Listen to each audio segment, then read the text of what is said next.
toute l'actualité à temps réel sur Référence TV. Référence TV, la chaîne de l'innovation. Nous sommes réunis ici aujourd'hui au King Fahd Palace pour la tenue de notre Assemblée générale annuelle, mais qui était organisée en deux temps. La première partie sur le plan stratégique et l'explication des obligations des membres de l'IFAC qu'on appelle les SME par rapport à la gestion de la qualité exigée pour notre profession et pour les ordres qui sont membres de l'IFAC. C'était l'occasion aussi de recevoir parmi nous le président de la PAFA qui représente les organisations des professionnels comptables au niveau africain pour partager ces moments, échanger aussi sur le partenariat entre le Sénégal et la PAFA. Parce que la PAFA est née ici à Dakar. Et le Sénégal a été membre de l'IFAC depuis 2013, l'un des premiers pays de l'Afrique francophone à être membre au niveau de l'IFAC. Donc cette position doit être maintenue. Nous travaillons sur la base des mêmes normes que tous les ordres du monde, que ce soit les États-Unis, l'Europe, etc. Bon, maintenant, par rapport au pouvoir public, il y a quand même tout un travail à faire pour que les pouvoirs publics comprennent que les experts comptables sont des créateurs de valeur. Et nous sommes les garants de l'information financière fiable.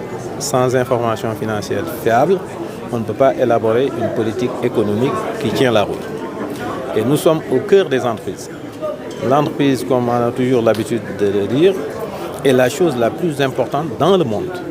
Parce que c'est à partir de l'entreprise qu'on crée des emplois. C'est l'entreprise qui permet de payer des impôts. C'est à partir de ces impôts qu'on réalise des infrastructures publiques. Dans un pays où il n'y a pas d'entreprise, il n'y a pas d'État. Donc la priorité, ça doit être l'entreprise. Nous, notre débat porte sur les questions économiques, c'est-à-dire qu'on soit au cœur de l'économie. C'est que nous sommes dans des pays qui sont moins avancés. Et aujourd'hui, notre énergie doit être concentrée sur les questions concernant l'entreprise, qui est créateur de valeur, créateur d'emplois et de ressources. Bon. Et c'était un plaisir aussi d'entendre le déroulement du plan stratégique par rapport aux différents axes. De Mme Fall, ici présente, expert comptable, vous parlera certainement des différents axes et résumera aussi les objectifs attendus. M. Mahara Sinsi, expert comptable, aussi d'une très grande expérience, a déroulé par rapport à la gestion de la qualité. Parce que pour avoir une information financière fiable, il faut une démarche qualité. La démarche qualité, c'est-à-dire que nous sommes un établissement public à caractère professionnel qui est protégé. Pour être sur le tableau de l'ordre, il faut remplir certaines conditions de formation. C'est un bac plus 8, plus des stages. Et après ça, il faudra qu'on garantisse l'information financière fiable par le respect des normes.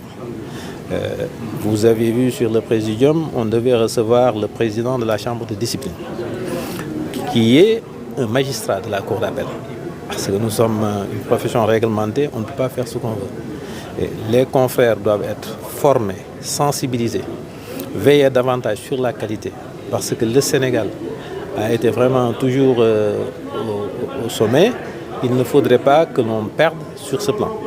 Et par rapport à ça, après la sensibilisation, la formation, c'est le contrôle. Et en cas de défaillance aussi, des sanctions seront là. Parce que nos normes de travail et aussi le respect du code de devoir professionnel. Donc aujourd'hui, on a échangé sur ça. L'après-midi, on passera à l'Assemblée générale. C'est-à-dire que les différents rapports des différentes commissions seront présentés, discutés et pour qu'on puisse avoir un nouveau mandat par rapport à ce qui nous attend. Nous avons un projet très important concernant la construction du siège. Le siège, ça sera un knowledge center pour former. Parce que nous sommes dans un espace qu'on appelle OADA, qui regroupe 17 pays. Les 6 pays de l'UEMOA, 8 pays de l'UEMOA et 6 de la zone CEMAC, plus 3 qui sont hors zone, qui sont la Guinée, Conakry, la RDC et le Comore. Ça veut dire que nous avons un espace important. Nous travaillons sur la base des mêmes actes uniformes. Et c'est pour cette raison que nous disons, si nous arrivons à monter ce projet, il y aura vraiment du travail. Du travail dans le domaine du renforcement des capacités de la formation. Bon, notre profession aussi doit être ouverte par rapport à d'autres sections. Parce que par rapport aux jeunes qui ont des masters, les encadrer dans des projets que nous avons avec la Banque mondiale, qu'on appelle le projet FAISE, pour les encadrer, les aider à travailler et se départir de tout ce qui est exercice illégal de la profession. Parce que l'exercice illégal de la profession, c'est dangereux pour l'économie. Imaginez par exemple un banquier qui reçoit des états financiers qui sont faux, qui présentent des actifs qui n'existent pas et qui sur cette base accorde un crédit. Mais ce qui est sûr, ce crédit ne sera jamais remboursé. Et si tous les professionnels posent des actes aussi dangereux, l'économie va percuter. Bon, et imaginez aussi des professionnels qui montent des états financiers, qui font de fausses déclarations, de chiffres d'affaires, etc. L'État perd beaucoup de recettes sur le plan fiscal. Et malheureusement, ne pouvant pas capter ces recettes fiscales, on met la pression sur certaines entreprises. Et en mettant la pression sur certaines entreprises, on tue ces entreprises. Donc, il faudrait qu'on réfléchisse encore sur le Code général des impôts, être au niveau de l'ANECA des partenaires de l'État, effectivement, pour proposer des solutions de durabilité pour les entreprises. Donc, à peu près en résumé, ça a été vraiment l'objet de la rencontre et nous pensons que nous allons aborder un élan important. Il y avait un déficit en matière de communication. Et ce déficit en matière de communication, on espère que ça sera bien rattrapé parce qu'après cette Assemblée générale, effectivement, il y aura des tournées au niveau national. Bon, et aussi avec des projets de mise sur pied de centres de gestion agréés au niveau de toutes les capitales départementales où il y a un centre fiscal et en l'absence des experts comptables. Parce que la nature a horreur du vide. Si on est absent, il y a des gens qui se réveillent comme ça, qui se déclarent experts comptables ou comptables agréés et qui font des états financiers qui posent problème. Et comme on l'a dit aussi, nous sommes les médecins des entreprises, comme généralistes. Nous les accompagnons avant la naissance du projet, à l'idée, à la création, dans le développement, et nous sommes les partenaires fidèles, même jusqu'à la dissolution. L'expert comptable, il est toujours présent. Nous avons un métier qui dépasse la thune de comptabilité, même sur les questions d'héritage, en matière de droit de la famille. L'expert comptable. Et ça, si les pouvoirs publics le comprennent, ça serait très bien, et nous travaillons pour ça. Avec notre partenaire, la PAFA, où on est membre, il y a des projets sur lesquels aussi nous comptons travailler pour renforcer les capacités des membres de l'ordre et renforcer aussi l'institution. C'est un grand honneur pour moi d'être invité à l'Assemblée générale annuelle de l'Ordre des experts comptables et comptables agréés du Sénégal, qui a adressé donc l'invitation à la PAFA. Et à la faveur de cette invitation, je suis là. Et certes, je suis président d'une institution continentale, mais je suis un des vôtres. Je suis béninois. Et précédemment, j'ai été président de l'Ordre des experts comptables et comptables agréés du Bénin et président de la Fédération des ordres de l'UEMOA. Alors je suis donc chez moi et je le constate donc à ces travaux sous forme de séminaire et ensuite suivi de l'Assemblée générale annuelle. Et c'est pour moi l'occasion de découvrir que le Sénégal confirme son rang. Le Sénégal est parmi les plus grands ordres du continent et parmi les meilleurs ordres du continent, de par son statut de membre à part entière de l'IFAC. L'IFAC, c'est la Fédération internationale des comptables et des experts comptables qui couvre l'ensemble des ordres et organisations de professionnels comptables dans le monde entier. Le Sénégal en est membre et membre à part entière depuis une dizaine d'années et donc constitue aujourd'hui en Afrique l'un des meilleurs élèves du continent. Ma participation à ces travaux et à cette Assemblée générale, c'est essentiellement pour délivrer deux messages. Le premier, c'est pour inviter mes confrères et mes consoeurs sénégalais au 7e congrès africain des comptables et des experts comptables que la PAFA va organiser avec l'Ordre de Côte d'Ivoire à Abidjan dans 2 mois, du 15 au 18 mai 2023. Le deuxième message, c'est de rassurer l'Ordre du Sénégal que la PAFA, en tant que fêtière continentale, est à ses côtés, est dans la proximité de tout ce qu'il est en train de faire ici, mais également dans la sous-région, et est une source de ressourcement à laquelle il peut s'adresser et peut s'adosser pour se renforcer, pour se crédibiliser, pour se hisser dans la chaîne des valeurs, pour être un bon créateur de valeurs et un bon diffuseur de valeurs. Alors, dans 2 mois, donc, nous allons organiser un congrès en Côte d'Ivoire. Et le thème choisi, c'est la transformation structurelle des économies africaines. Expert comptable, certes, mais le mot comptable paraît être perçu comme l'élément dominant de notre profession. Non, l'expert comptable fait de la comptabilité peut-être à 10%, 15% de son temps et de ses compétences. Et essentiellement, il est un apporteur de renforcement de gouvernance, un apporteur de développement économique et social. Et c'est en cela que nous devons apporter des réponses adaptées aux défis de notre temps. L'un des défis de ce temps, c'est le secteur informel.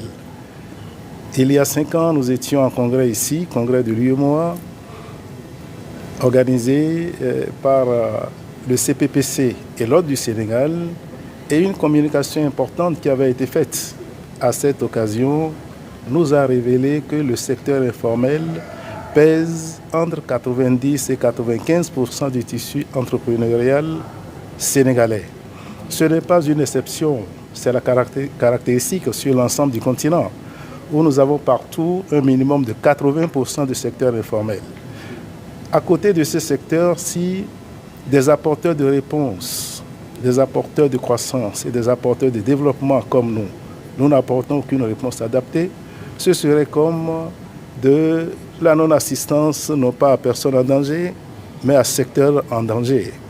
Nous avons décidé d'apporter des réponses adaptées à ce secteur en Côte d'Ivoire dans 2 mois. Réponses adaptées pour dire non plus respecter la loi ou soyez des citoyens dans les environnements institutionnels où vous évoluez, mais des réponses économiques, des réponses financières et des réponses humaines pour leur dire nous sommes avec vous, non pas pour vous pousser seulement à respecter la loi, mais pour vous aider à grandir, pour vous aider à durer et pour vous aider à entrer dans la cour des grands. Parce que vous en rêvez tous et c'est parce que vous n'avez pas la réponse qu'il faut que vous demeurez dans l'informel et que vous cherchez à vous cacher. Quand on se cache, on ne grandit pas. Quand on se cache, on est menacé par tous les accidents de parcours et c'est cela qui fait que le taux de mortalité infantile des entreprises sur l'ensemble du continent, qui est de l'ordre de 80% à l'âge de 5 ans et de 90% à l'âge de 10 ans, frappe beaucoup plus fort dans le secteur informel.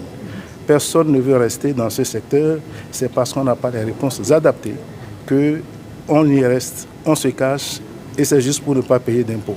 Non, nous allons essayer de leur apporter des réponses, nous allons essayer de leur montrer que nous sommes avec eux et qu'avec eux nous pouvons grandir et faire grandir les économies de nos pays et l'ensemble de l'économie africaine.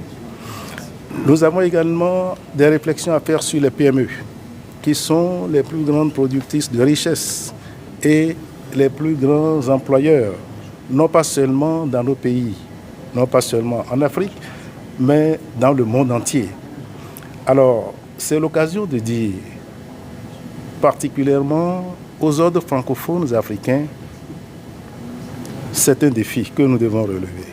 C'est la première fois qu'un congrès africain des comptables et des experts comptables va se tenir dans un pays francophone, qui plus est la Côte d'Ivoire, un carrefour des pays francophones africains.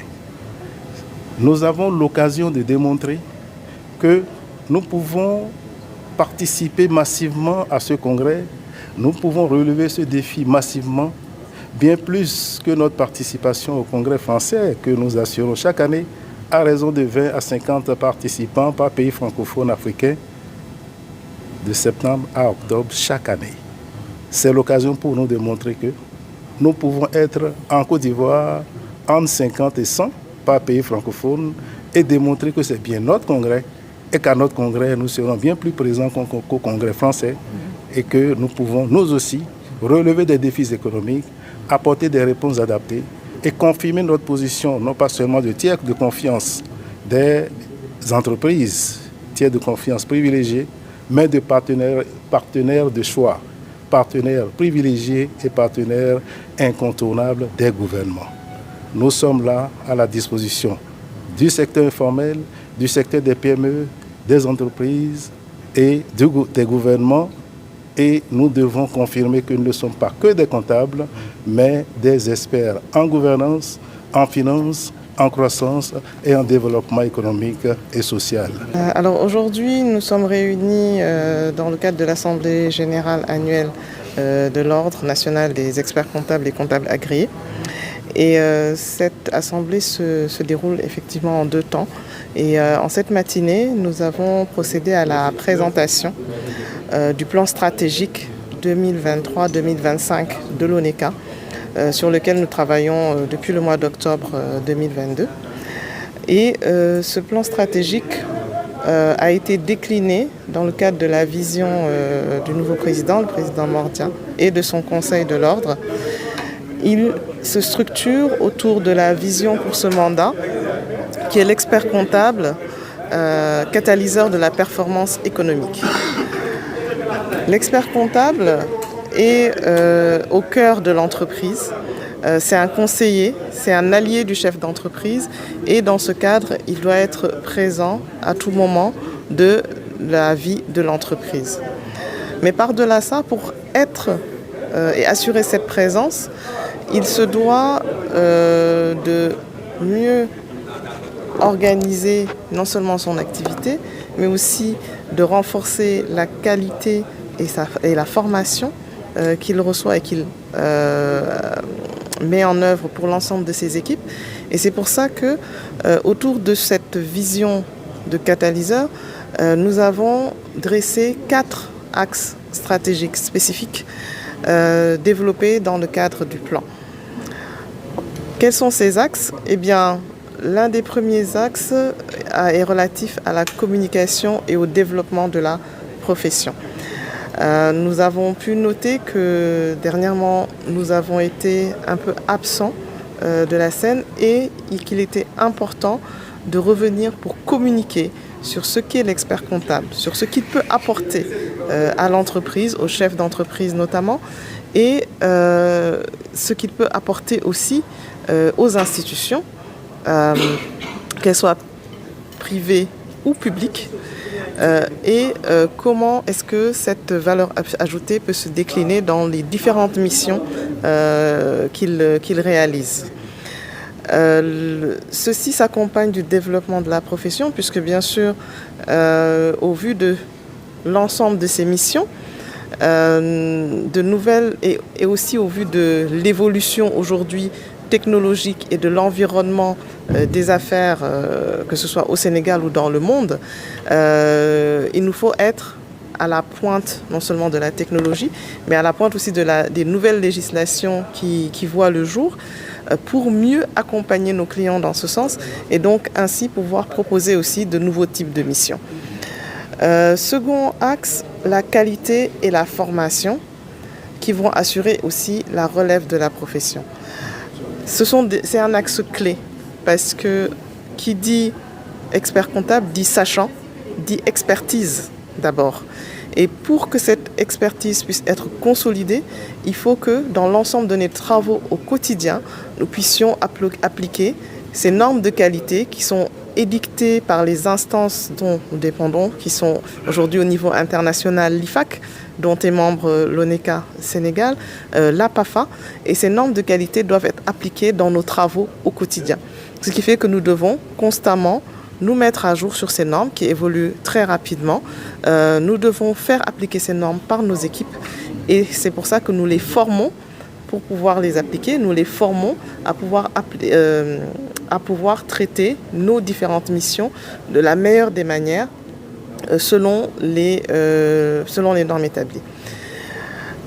Une fois qu'on a parlé de développement de la profession, de communication, de qualité et de formation, il y a des éléments clés également qui sont liés à la sécurisation de nos missions grâce à la sensibilisation à la déontologie qui nous régit.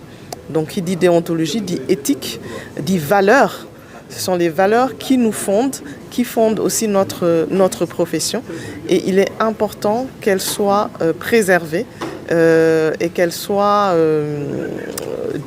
vulgarisées, en tout cas au niveau de nos confrères et consoeurs, avec des rappels réguliers.